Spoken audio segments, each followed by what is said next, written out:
우리가 알거니와 하나님을 사랑하는 자, 곧 그의 뜻대로 부르심을 입은 자들에게는 모든 것이 합력하여 선을 이루느니라. 하나님이 미리 아신 자들을 또한 그 아들의 형상을 본받게 하기 위하여 미리 정하셨으니 이는 그로 많은 형제 중에서 맏아들이 되게 하려 하심이라. 또 미리 정하신 그들을 또한 부르시고 부르신 그들을 또한 의롭다 하시고 의롭다 하신 그들을 또한 영원롭게 하셨느니라. 이 말씀은 아마 우리 성도님들이 많이 설교를 통해서 많이 들으셨을 거라 생각합니다. 오늘 좀 약간 다른 각도로 하면 제가 말씀을 보면서 우리 성도님께 아마 귀한 또 말씀으로 받을 거라 봅니다. 오늘 제가 특별하게 섭리란 말을 썼거든요. 성경에는 섭리란 말이 없습니다. 없는데 오늘 이 말씀을 통해서 특히 섭리라는 것을 한번 깊이 생각하시면서 들으셨으면 참 좋겠습니다. 우리가 세상을 살다 보면 뭐 이상하게 하는 일이 잘 꼬일 때도 있고 또 되는 일이 내 마음대로 되는 일이 잘 없어요. 사실 살아보면 저도 60평생 살면서 내 스스로 뭐 잘 되는 것이 잘 없더라고요. 그리고 뜻밖의 또 어떤 불행도 많이 당하고 그리고 또 만사가 내 뜻대로 되지 않는다는 것을 아마 많이 경험했을 거라 봅니다. 저나 우리 성도님들. 우리 속담에 뒤로 자빠져도 코가 깨진다는 말도 있어요. 아니 그냥 뒤로 잡는데 어떻게 코가 깨지느냐. 그런 것도 경험할 수가 있다는 것이죠. 그래서 그런 걸 딱 경험하면 첫 번째 마음 가운데 굉장히 짜증이 나요. 그러면서 하나님에게 낙심도 하고 또 하나님을 원망도 하고 저도 하나님 원망을 참 많이 했거든요. 제가 어렸을 때는 참 어렵게 살았기 때문에 그런 원망도 많이 했습니다. 그래서 제가 아니 내 인생이 내 마음대로 돼야 되는데 내 마음대로 되는 게 없더라는 거예요. 무엇이 하나라도 내가 계획한 대로 돼가는 것이 잘 없는 것을 깨닫게 됩니다. 그래서 여기서 우리는 중요한 사실 하나를 깨달아야 됩니다. 내 인생이지만 내 마음대로 되지 않는다는 사실을 먼저 깨달아야 됩니다. 그러면 내 인생이 도대체 누구 마음대로 되느냐 그 말입니다. 성도님 내 인생이 누구 마음대로 될 것 같아요? 우리 인생은 내 마음대로 되는 것이 아니라 하나님 뜻대로 하나님 마음대로 되는 거예요. 이것을 세상 사람들이 모르고 자기 마음대로 살아간다는 거죠. 그런데 우리는 안 그렇습니다. 내 삶이 내 마음대로 되지 않는다는 것을 먼저 아셔야 됩니다. 우리 눈에는 잘 보이지 않지만 그러나 하나님의 손길이 작용하고 있다는 사실입니다. 그렇기 때문에 내 인생이 그리고 이 세상 만사가 다 하나님 뜻대로 되어가는 것을 보게 됩니다. 그래서 겉보기에는 무질서하고 복잡하게 생겨요. 아니 세상이 하나님 계신다는데 왜 이렇게 세상이 무질서하고 이렇게 얘기한다는 거죠. 그렇게 생각할 수도 있다는 겁니다. 그런데 자세히 가면 아무리 악이 평행한다 할지라도 악은 선을 이길 수 없다는 사실입니다. 하나님이 선하신 길로 가게 된다는 것을 제가 60평생 가면서 그래도 하나님 뜻대로 가는구나 이걸 느낀다는 겁니다.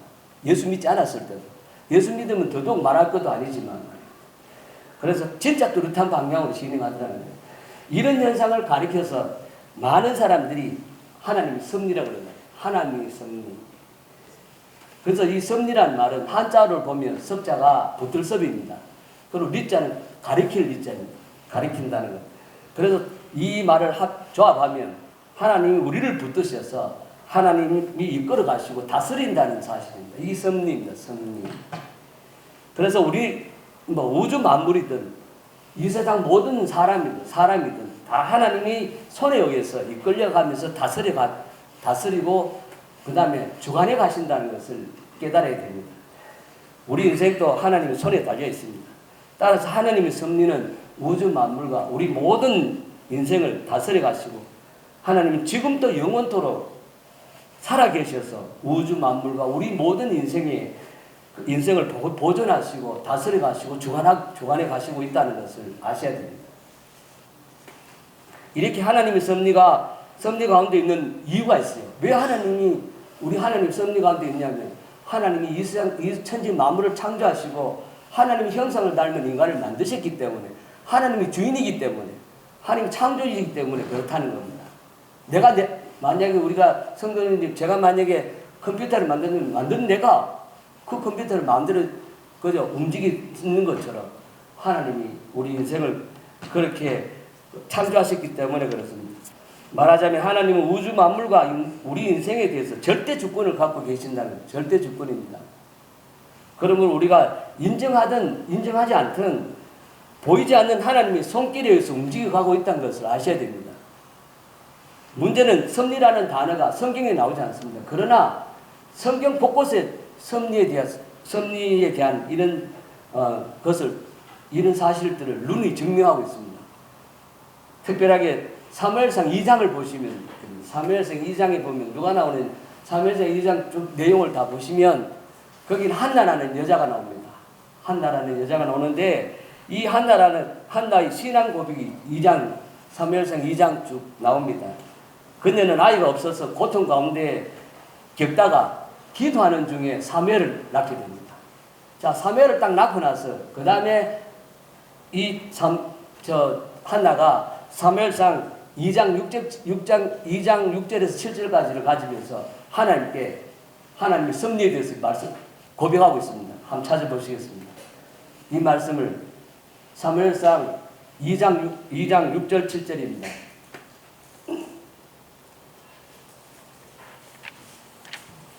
자, 구약 성경 사무엘상 2장 6절 7절입니다. 자, 찾으셨으면 다 같이 한번 읽어보겠습니다. 한나의 고백입니다. 한나가 하나님의 섭리를 말씀하고 있는 것입니다. 다 같이 읽어보겠습니다. 시작. 여호와는 죽이기도 하시고 살리기도 하시며 수월에 내리기도 하시고 거기에서 올리기도 하시는도다. 여호와는 가난하게도 하시고 부하게도 하시며 낮추시기도 하시며 높이시기도 하시며. 한나의 고백입니다. 그 다음 잠언 16장 9절입니다. 잠언 16장 9절은 제가 읽어드리겠습니다. 다 찾으셔도 좋습니다. 잠언 16장 9절입니다. 잠언 16장 9절 제가 읽어드리겠습니다. 사람이 마음으로 자기의 길을 계획할지라도 그의 걸음을 인도하시는 이는 여호와이십니다. 사람이 자기의 길을 계획한다 할지라도 그 길을 인도하시는 하나님이시란 말입니다. 내 뜻대로 되는 것이 아니라는 겁니다. 자기 인생이라고 이렇게 저렇게 계획하고 노력하고 애써도 자기 뜻대로 되지 않는다는 걸 아셔야 됩니다. 오직 하나님이 인생을 다스리고 인도하신다는 사실을 꼭 기억하셔야 됩니다. 미국에서 활동했던 프로골퍼 최경주라는 선수가 있습니다. 박세리보다 앞서 미국 남자 선수로는 아마 지금도 최경주 선수보다 더 훌륭한 선수 없을 거라 봅니다. 이 최경주 선수는 프로골퍼일 뿐 아니라 그리스도인입니다. 그런데 그가 골프를 하게 된 경위를 지금 얘기를 하는데 진짜 우스꽝스러운 그런 얘기를 하더라고요. 자기가 처음부터 치밀하게 계획하고 시작한 게 프로골프 하려고 시작한 게 아니라는 거죠. 자기가 중학교 이제 들어갔습니다. 초등학교 졸업하고 중학교 딱 들어갔는데 덩치가 아주 커요. 그래서 이제 중학교 딱 들어가니까 그때 그 앞에서 학생들 앞에서 선생님이 우리 학교는 교기가 2개 있는데 역도가 있고 골프가 있다는 거예요. 자, 2개 있는데 자기가 역도하고 싶은 사람 이렇게 얘기를 하는 겁니다. 그럼 자기는 덩치도 크고 어렸을 때 많이 컸던 것 같아요. 그래서 자기가 나갔습니다. 나가니까 키가 제일 크니까 제일 끄트머리에 있었어요. 줄을 딱 서가 있는데 12명 중에 12명 왔는데 자기가 12번째입니다. 키가 덩치 크나 뒤에 딱 서가 있으니까 앞에 선생님이 6명을 딱 자르면서 앞에 6명은 역도고 나머지 6명은 골프부라 그런 얘기를 합니다. 그 소리에 최경주는 골프가 뭔지도 몰랐기 때문에 그 당시 지금이야 골프가 많이 유행했지 예전에는 좀 어렵거든요. 그러니까 자기가 골프를 하는 게 싫은 거예요. 그냥 역도하고 싶었는데 그래서 슬며시 그냥 딱 뒤에다가 6명 뒤에다가 그 역도부 뒤에다가 섰습니다. 그러니까 선생님이 야 너는 골프부야 합니다. 그래서 결국 골프부에 이제 자기가 그거 썼습니다. 쓰면서 속으로는 진짜 너무 억울하다 이거예요. 자기는 지금 골프가 뭔지도 모르는데 골프가 됐으니까. 근데 제가 그러면서 그분이 그렇게 하더라고요. 선생님이 야 너 저쪽으로 가라 그 소리에 마음에 막 진짜 속으로 욕을 막 했대.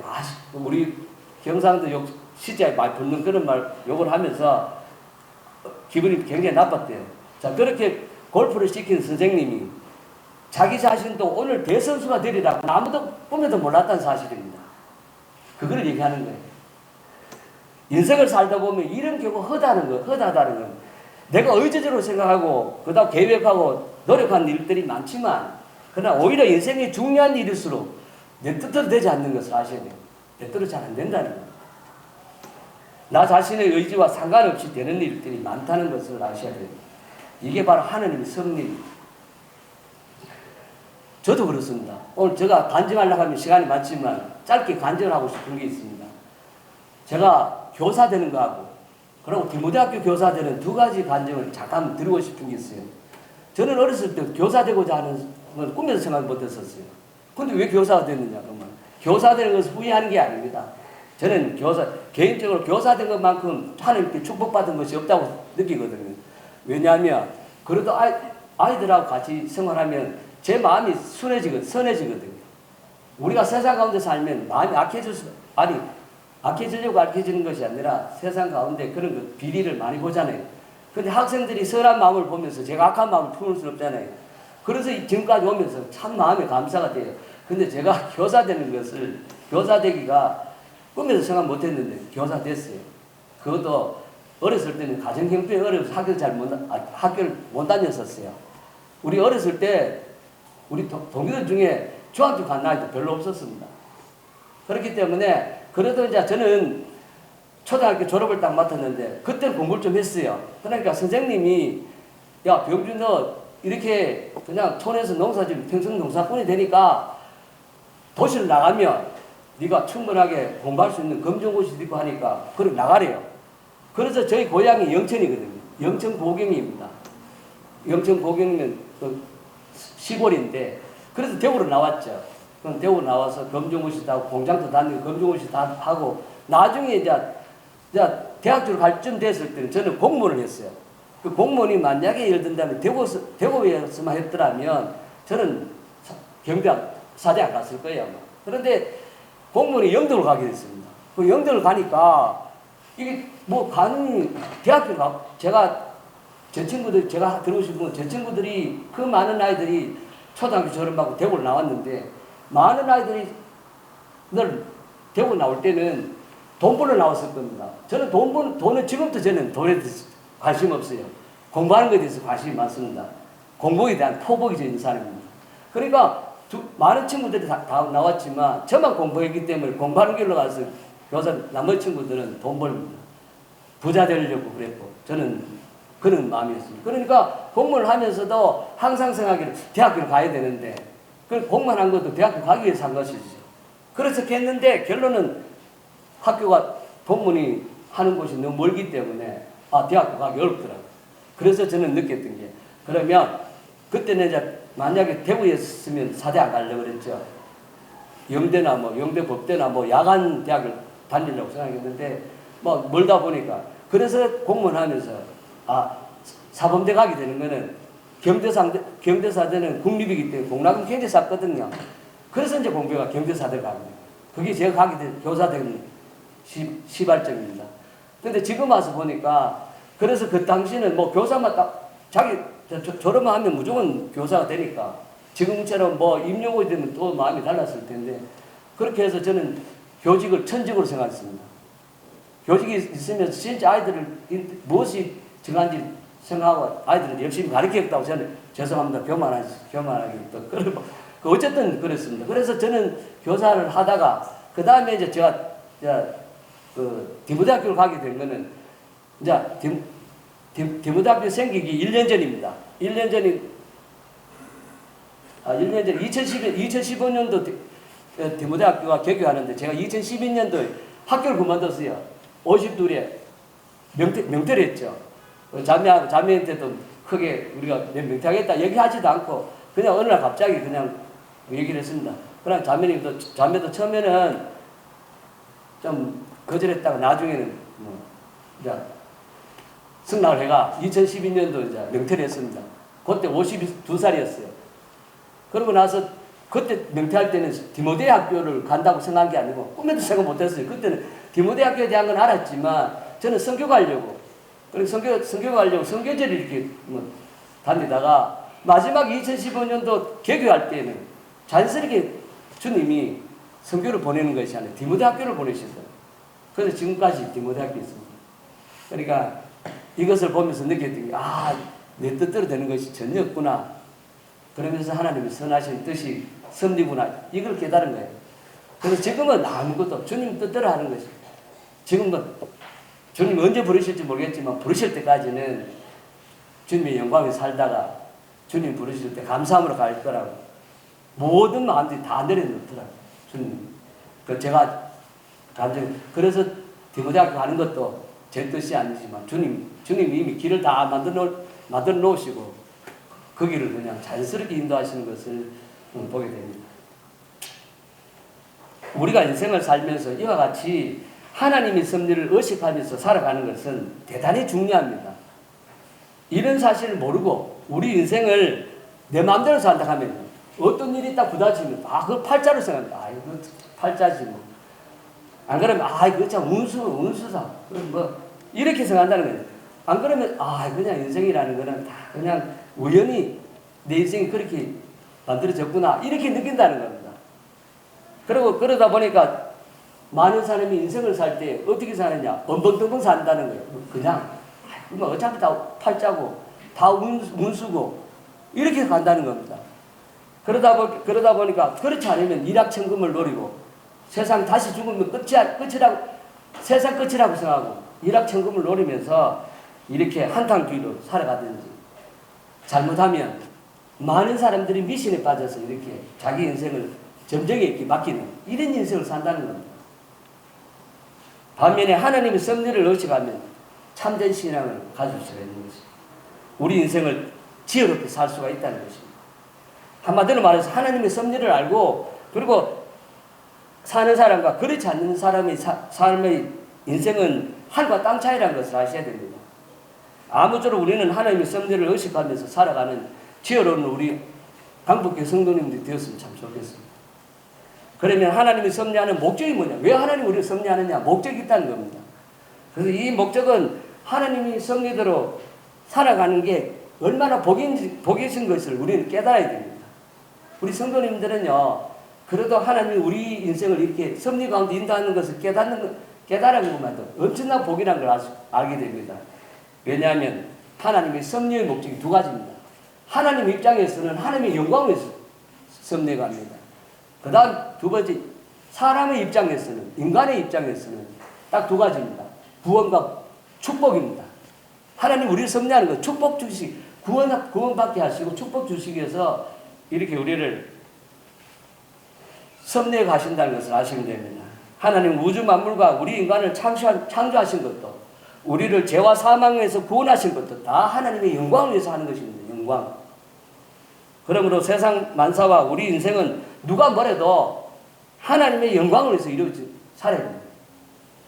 이 로마서 11장 36절 말씀입니다. 로마서 11장 36절 말씀에 그냥 제가 읽어드리겠습니다. 로마서 11장 36절 말씀에 사도 바울의 고백입니다. 이는 만물이 주에게서 나오고 주로 말미암고 주에게로 돌아가리라. 모든 만물들이 예수님으로부터 나오고 그 다음 예수님을 말미암고 마지막 예수님이 돌아가는 겁니다. 그에게 영광이 세세토록 있을지어다. 아멘.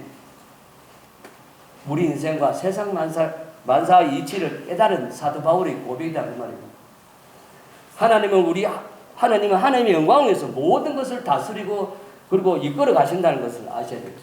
그런데 미련한 인간들은 눈에는 잘 보이지 않죠. 하나님 섭리가 눈에 보이면 따라갈 텐데 보이지 않으니까 아주 정교하고 세밀하게 이끌어가는 것을 많은 사람들은 잘 모르고 있다는 거예요. 우리는 압니다. 비록 눈에 보이지 않아요. 그러나 아주 정밀하고 세밀하게 우리의 모든 삶을 주관해 가신다는 거예요. 그래서 제가 오늘 부제목으로 하나님이 퍼즐이야, 퍼즐. 제가 오늘 퍼즐이라는 말이 그것입니다. 퍼즐에는 여러 종류의 퍼즐이 있습니다. 그러나 특히 그림을 맞추는 퍼즐입니다. 이 퍼즐을 보면은 여러 조각의 그림들이 있거든요. 그 그림들을 맞춰서 하나하나를 이렇게 딱 맞춰가면 맞추기 전에는 뭐가 뭔지 몰라요. 어떤 그림인지. 아무리 그저 훌륭한 명화라도 맞추지 않았을 땐 잘 몰라요. 그러나 다 완전히 맞춰주면 아주 훌륭한 명화가 되는 거죠. 우리 인생이 그렇다는 겁니다. 우리 인생이 퍼즐이라고 생각하시면 돼요. 하나님만 맞춰가고 있습니다. 아직도 모르죠. 아직 맞춰가고 있는 중에 어떻게 나를 알겠습니까? 그러나 완전히 다 맞추고 나면 성경에 저는 하나님의 걸작품이란 말입니다. 상품이고 걸작품입니다. 하나님 각자를 만들 때는 하나님이 선하신 뜻이 다 있다는 것이죠. 절대로 자기 자긍심을 가져야 자존감을 세우셔야 돼요. 하나님의 걸작품입니다. 아직도 왜 걸작품이 못되냐? 아직도 맞춰가기 때문에 내가 아직 내 미래에 대한 걸 전혀 눈에 보이지 않기 때문에 그런 것입니다. 그러나 마지막 퍼즐을 마지막 그 모든 것이 맞췄을 때 그때 그 모습이 참된 하나님의 이 선하신 목적이 이렇게 보이게 됩니다. 조각의 숫자가 많을수록 정교합니다. 세상 가운데 많은 고난과 환난이 있으면 있을수록 더욱더 정교하게 하나님이 삶을 이끌어가고 계신다는 것을 아시는 거예요. 왜 남들보다 내가 더 이렇게 힘드느냐? 아닙니다. 힘들수록 더 하나님은 더 세밀하게 인도에 가시기 때문에 그렇습니다.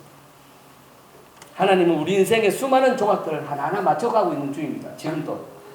그래서 바로 우리 인생을 향한 하나님의 섭리입니다. 우리를 향한 하나님의 놀라운 계획들이 지금 우리 이 시간에도 말없이 진행하고 있다는 사실입니다. 지금까지 드러난 하나님의 계획이 아직까지 우리 눈에는 안 보여요. 보이지 않고 도대체 이해할 수 없는 이런 모습들을 비춰줄 수 있습니다. 그러나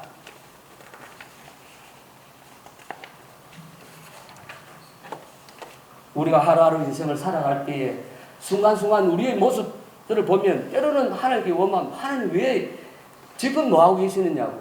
내가 이렇게 어려운 가운데인데 왜 지금 하나님은 왜 나를 향한 놀라운 계획이 있다는데 바로 이겁니까? 하나님께 원망할 수 있으세요. 왜 나에게 이런 엄청난 일이 일어납니까? 하나님 혹시 실수하시지 않은가 한 게 아닙니까? 이렇게도 하나님 원망할 수도 있는 것입니다. 하면서 이해가 안 되고 당황스럽기도 하고 불평스럽기도 원망스럽기도 합니다. 그러나 하나님은 모든 과정을 컨트롤해 가십니다. 그리고 우리의 인생을 그리스도의 형상을 본받기 위해서 닮은 위대한 걸작품을 만들고 계신다고 생각하셔야 됩니다. 여기에는 하나님은 사람이 아니기 때문에 실수가 없습니다. 우리는 실수 덩어리입니다. 그럼 하나님은 우리의 모든 하나를 실수가 없고 오차도 없고 그 모든 것을 하나님의 영광을 위해서 드러내신다는 겁니다. 하나님의 섭리는 우리 인생을 두 가지 방향으로 맞추시더라고요. 하나님이 하나님에 대한 거지만 우리 인간에 대해서 딱 두 가지더라고요. 구원과 축복입니다. 구원받은 것도 엄청난 은혜겠지만 축복은 더 말할 나위 없습니다. 두 가지라고 생각하시는 거예요. 하나님은 우리를 구원하시고 우리를 축복하기 위해서 하나님이 세밀하게 우리를 섭리해 가신다는 것입니다. 오늘 말씀을 통해서 우리를 구원하시고 축복하시기 위해서 그냥 하나님의 세밀한 섭리를 살펴보고 교훈을 받았으면 합니다. 첫 번째입니다. 하나님은 우리를 구원하시기 위하여 섭리하신다는 첫 번째 구원입니다. 많은 사람이 바깥에 있지만 여기 앉아있는 성도님하고 하늘과 땅 차이입니다. 바깥 사람은 의미가 없어요. 죄송한데 세상 사람들은 지금 이 자리에 앉아있는 거 구원받은 분들은 이미 첫 번째 이미 축복을 받은 거. 그 다음에 삶에서 축복은 그러니까 이제 지금부터 말씀을 들어가 보겠습니다. 29절 30절입니다. 하나님이 미리 아신 자들을 또한 그 아들의 형상을 본받게 하기 위하여 미리 정하셨습니다. 이는 그로 많은 형제들 중에서 맏아들이 되게 하려 하십니다. 또 미리 정하신 그들을 또한 부르신 그들을 또 어렵다 하시고 어렵다 하신 그들을 또한 영어롭게 하셨느니라 이 말입니다. 우리를 구원하시기 위해서 하나님이 어떤 일을 하셨는지 아주 상세하게 설명하고 있는 것입니다. 먼저 하나님이 우리를 미리 아시고 그리고 택하시고 미리 정하셨다는 것을 아셔야 됩니다. 여러분 세상 가운데 우리는 참 미천하게 보여요. 그러나 하나님이 미리 아시고 정하시고 택하셔가 지금 이 자리에 앉아있다는 사실입니다. 이게 에베소서 1장 4, 5절만 에베소서 1장 4, 5절 한번 찾아보시겠습니다. 에베소서 1장 4, 5절입니다.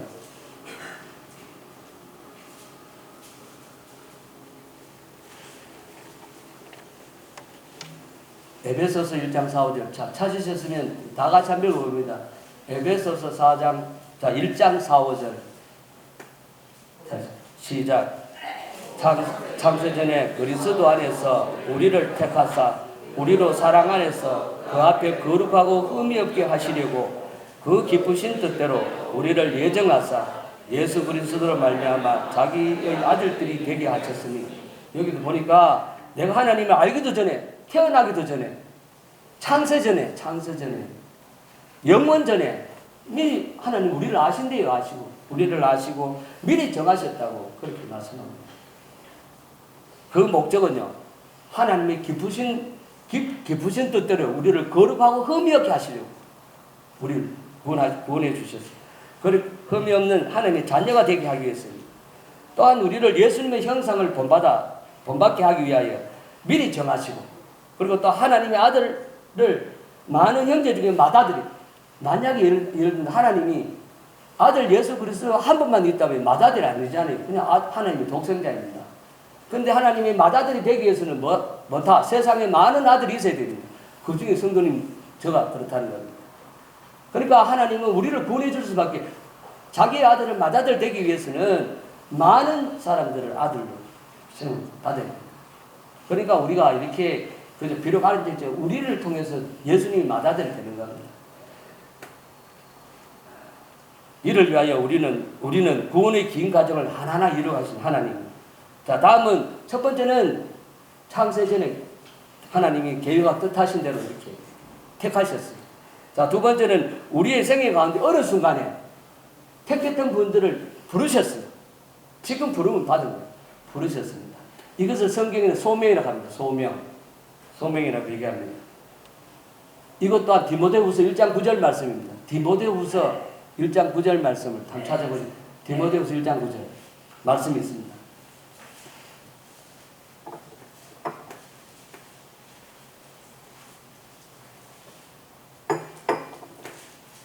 자, 디모데후서 1장 9절 말씀을 다 같이 한번 읽어봅니다. 자, 디모데후서 1장 9절 시작. 하나님이 우리를 구원하사 거룩하신 소명으로 부르심은 우리의 행위대로 하심이 아니요 오직 자기의 뜻과 영원 전부터 그리스도 예수 안에서 우리에게 주신 은혜대로 하십니다. 그래서 다음은 부르신 후에 믿음으로 어렵다 하십니다. 믿음으로 어렵다. 이게 이신칭이거든요. 이신칭이라고. 창세전에 택하시고 그다음 우리를 불러주셔서 어렵다 하시는 겁니다. 그리고 그 후에 하나님이 자녀로 살잖아요. 하나님이 자녀를 삼으시고 거룩한 예수 그리스도의 형상을 본받기 위해서 살아가는 삶이 뭐냐면 바로 이게 성화입니다. 성화. 여기 말씀은 없지만 성화, 지금 현재 우리는 성화의 삶을 살아가고 있는 중입니다. 그리고 마치 이 세상을 떠나면 주님이 오시면 우리는 주님의 모습을 변화갑니다. 영광스러운 모습을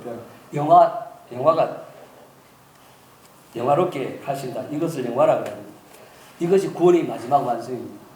우리를 자, 그래서 우리가 방금 30절에 미리 정하신 그들을 또한 부르시고, 부르신 그들을 어렵다 하시고, 어렵다 하신 그들을 또한 영원하게. 성화의 삶은 현재이기 때문에 쓰지 않았지만 영화의 삶을 살아가는 겁니다. 마지막 되면 주님의 영광스러운 모습을 우리는 변하게 됩니다. 그것을 소망으로 살아가는 것입니다. 그래서 그러면 이미 소명을 받고 이미 부르심을 받고 이 자리에 앉아 있는 성도님이나 저는 그다음 이신칭의의 그 과정을 마친 사람은 이제 성화의 과정 중에 있는 거죠. 이제는 하나님 형상을 닮아가는 이 과정에 있는 것입니다. 장차 조만간에 영화로운 모습으로 변할 것입니다. 우리를 죄와 영원한 사망에서 구원하기 위해서 하나님은 정말 놀랍고 기이한 일들을 이루셨습니다. 자, 두 번째, 그래서 이제 구원에 대한 거는 구원에 대한 하나님의 영광을 드러내기 위해서 구원해 주셨다고 얘기했습니다. 자, 두 번째는 하나님은 우리를 축복하기 위해서 구원해 줍니다. 축복하기 위해서 섭리하시는 겁니다. 축복입니다. 이거 28절에 다시 위로 올라가겠습니다. 28절 우리가 알거니와 하나님을 사랑하는 자 곧 그의 뜻대로 부르심을 입은 자들에게는 모든 것이 합력하여 선을 이룬다고 합니다. 하나님 일단 우리를 구원하시고 하나님 자녀 삼으신 후에는 우리를 축복하기를 원하신다. 축복. 그래서 일거수일투족을 범사를 간섭하시는 겁니다. 범사를 간섭하시고 섭리하시고 우리 인생을 가장 복된 모습으로 만들어 가시는 겁니다. 지금. 그래서 28절에 방금 읽었던 것처럼 여기에 우리가 알거니와 하나님을 사랑하는 자 곧 그의 뜻대로 부르심을 입은 자들에게는 모든 것입니다. 모든 것이 합력하여 선을 이루신다고. 여기서 모든 것은 말 그대로 인생의 범사입니다. 모든 것, 범사, 모든 일, 기쁜 일이든 슬픈 일이든 쉬운 일이든 어려운 일이든 형통하든 고난 가운데 있든 역경 가운데 있든 그 모든 게 어우러져 축복의 인생을 만들어 주신다고 지금 말씀하고 있는 겁니다. 이 일이 반드시 성취된다는 보장이 어디 있느냐? 예수 그리스도거든요. 예수님이시거든요. 로마서 8장 32절에 자, 이거 제가 특별하게 말씀 중에 감사되는 말씀이 로마서 8장 32절입니다. 32절 다 같이 한번 읽어봅니다. 로마서 8장 그 뒷장에 있는 로마서 8장 32절. 자, 시작. 자기 아들을 아끼지 아니하시고 우리 모든 사람을 위하여 내어주신 이가 어찌 그 아들과 함께 모든 것을 우리에게 주시지 아니하시겠느냐. 아들을 내어주신 이가 우리 모든 사람을 위해서 그 아들과 함께 모든 것을 주시지 않겠느냐. 그 말을 말씀하십니다. 자, 때때로 살다 보면 고난도 옵니다. 때때로 살다 보면 내 생각대로 되는 게 한도 계속 이해가 내 생각에서 상상하지 못한 일들이 일어납니다. 그래서 낙심도 되고 그리고 그럴 때가 많이 옵니다. 예수님께서 주신 하나님이 우리에게 고난을 주신다면 그것도 좋은 일이라고 생각하시라고. 우리가 고난이 예수님의 고난을 비교할 수 없는 것입니다. 그런데 아까 하나님이 예수님을 주셨는데 그 예수님 주신 하나님이 예수님과 함께 또 그보다 더 좋은 것을 주시겠다고. 방금 로마서 8장 32절 말씀이거든요. 당장은 모르죠. 당장은 모르지만 나중에는 분명히 깨닫게 됩니다. 마치 제가 예를 많이 드는데 마치 요리와 같은 요리. 아마 요리 다 해보신 여자분들 자매님들은 다 요리 해보셨을 텐데 지금부터 요리를 한번 해보겠습니다. 자, 요리를 하려면 요리할 때는 다양한 재료들이 옵니다. 한기가 오는 게 다양한 재료들이 옵니다. 이것저것 재료고 그 다음에 양념들이 있습니다. 그냥 보고만 있으면 양념이 됩니까? 자, 음식이 됩니까? 안 그렇습니다. 섞어야 됩니다. 자, 그러면 먼저 재료를 다 섞었습니다. 재료 섞고 맛을 보면 맛이 있어요? 없어요, 아직은. 그러면 이번에 양념을 섞습니다. 양념을 다 섞었는데 뭐 예를 들면 간장도 넣고 고춧가루도 다 넣었는데 예를 들어 정장 넣어야 될 뭐 예를 들면 뭐 조미료를 넣지 않았다. 맛이 있어요? 없습니다. 마지막까지 뭐하냐? 다 섞어야 돼요. 마지막까지 모든 재료를 다 섞고 그 다음에 또 조미료도 다 넣습니다. 그렇게 해서 마지막에 가면 완전히 다 섞어서 마지막 음식이 딱 되었을 때 그때 맛은 다르다는 겁니다. 우리 인생이 마찬가지입니다. 우리 인생도 하나님께서 모든 것을 합력해서 선을 이루시기 전에는 순간순간 모습만 보면은 아프기도 하고 고통스럽기도 하고 그리고 힘들고 괴롭단 말입니다. 아직도 섞여지. 그러나 전체를 보면 하나님 축복을 기대할 수 있는 것입니다. 마지막에 가면 하나님은 분명히 가장 좋은 것을. 그래서 제가 아까 이 음식도 버물러야 되고 그리고 다 섞어서 맛을 내기까지는 음식은 맛이 없어요. 마지막까지. 그렇습니다. 자, 그러면 이제 셋째는 하나님의 섭리를 믿는 우리가 해야 할 일들을 몇 가지 지금 우리는 몇 가지 이렇게 예를 든다면 하나님의 섭리를 믿는 우리는 감사와 순종과 기도와 인내의 자세로 살아가야 됩니다. 먼저 첫 번째로 범사에 감사해야 됩니다. 하나님의 섭리를 아는 사람은 범사에 감사하셔야 됩니다. 왜냐하면 우리가 하나님의 섭리를 믿는다면 무엇보다도 가장 감사부터 일어나야 됩니다. 하나님 믿으면서 감사하지 않으면 안 됩니다. 감사하셔야 됩니다. 왜냐하면 데살로니가 5장 18절 말씀 있잖아요. 항상 기뻐하라. 쉬지 말고 기도하라. 범사에 감사하라. 이것이 너희를 향한 하나님이 선하신 뜻이라, 하나님 뜻이라고 얘기하잖아요. 항상 기뻐하셔야 돼요. 감사하셔야 됩니다. 범사란 말, 여기도 범사입니다. 범사라는 말이 중요합니다. 인생을 살다 보면 우리에게 힘들 때도 있고, 고통스러운 순간도 있고, 그리고 회의할 때, 인생의 회의를 느낄 때도 있다는 겁니다. 이해가 안 되는 순간도 너무 많이 일어납니다. 도대체 이해가 안 돼요. 그것조차 감사하라. 왜 그렇습니까? 퍼즐이 한 조각이라고 생각하시다는 거예요. 갑작스럽게 그림이 안 만들어집니다. 한 조각이 다 어우러져야 하나님의 걸작품이 되는 것입니다. 그래서 이 땅을 우리는 그래서 우리는 퍼즐 한 조각이라고 생각하시고, 하나님 섭리의 한 부분이라고 생각하셔요. 내가 도대체 이해되지 않는 부분도 하나님의 섭리의 한 부분이시라. 그래서 예를 들어갖고 우리 작년에 카타르 월드컵 축구를 했습니다.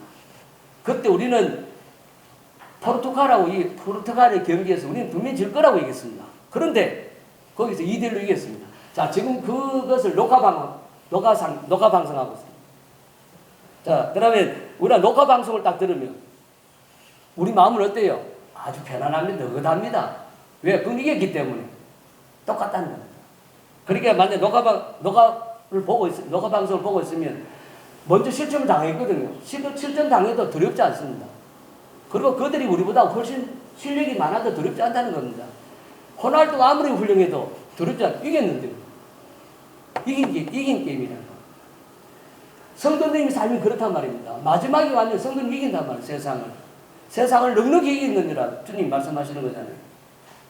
우리 인생도 결국은 승리하도록 정해져 있다는 사실입니다. 하나님 안에서 이겨놓은 게임이다. 이런 사실을 믿고 범사에 감사하셔요. 그럼 범사에. 마지막에 이긴다는 겁니다. 두 번째입니다. 두 번째는 말씀대로 순종하셔야 됩니다. 순종하라는 겁니다. 순종. 우리가 하나님의 섭리를 믿는 성도라면 당연히 하나님의 뜻에 순종하며 살아야 됩니다. 많은 사람들이 착각하는 게 있는데 자기 생각대로 하면 잘 될 거라고 생각한다는 말이에요. 내 생각대로 하면. 많은 사람들이 자기 생각은 항상 옳다고 생각한단 말입니다. 착각하면 안 됩니다. 내 생각은 다르다고 생각합니다. 자기 생각대로 살면 다 됐고, 그러니까 자기 생각이 항상 옳다고 생각한단 말입니다.